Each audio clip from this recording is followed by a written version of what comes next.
Number 7, there is a blessing and a natural protection of ourself, our belonging, and that which we hold dear through our will, our intent, the elements, and our own blood, sweat, and tears. Number 8, remember that evil has no power apart from that which we give it by believing in it.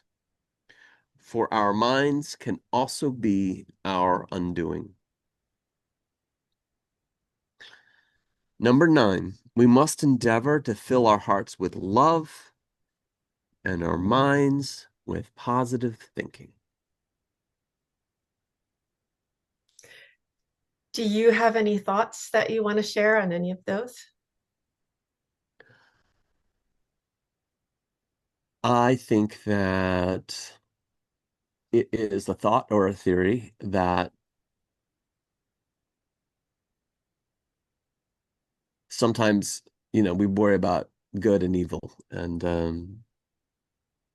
but this here says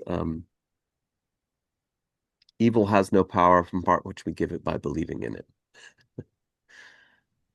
So if we don't believe in evil, then what causes people to do harm to others? And I would say it would be ignorance. I I would say that we are all connected. We are all part of the same family, certainly the same, species, the same race, the same civilization.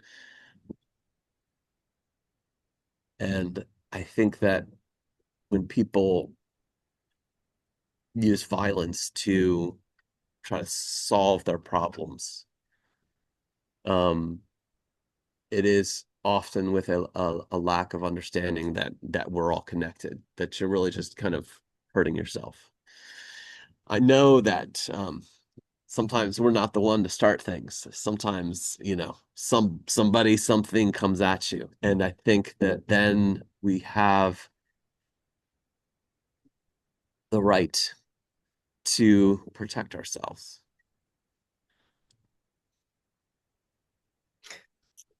There could be, you know, a different stance on between, maybe Buddhism and witchcraft here.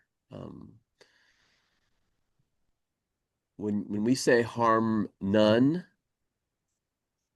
you do not want to harm yourself either. And I think there's sort of a responsibility that we have to protect ourselves.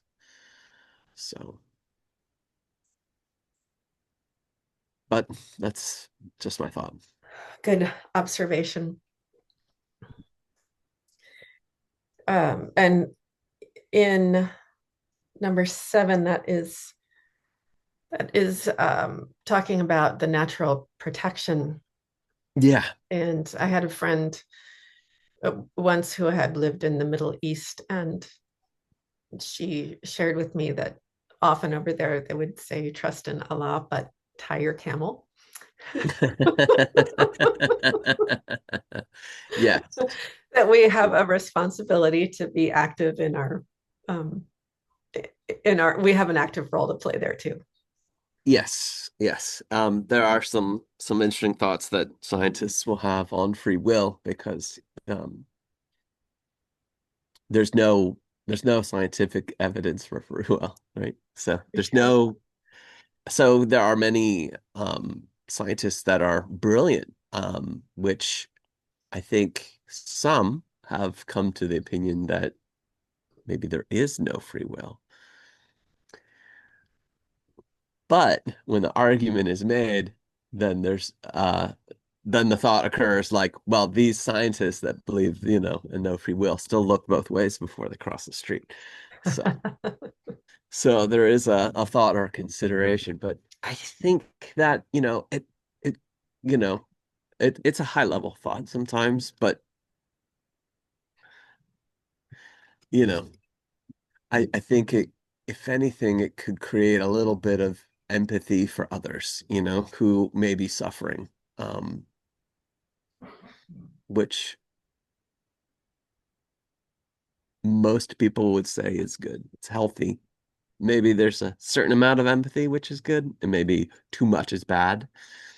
Um, and we are always trying to balance ourselves with, you know, that we don't go to any extreme in our views, thoughts, or philosophies, that there needs to be sort of a middle ground where you can maybe consider both sides and not lose ourselves in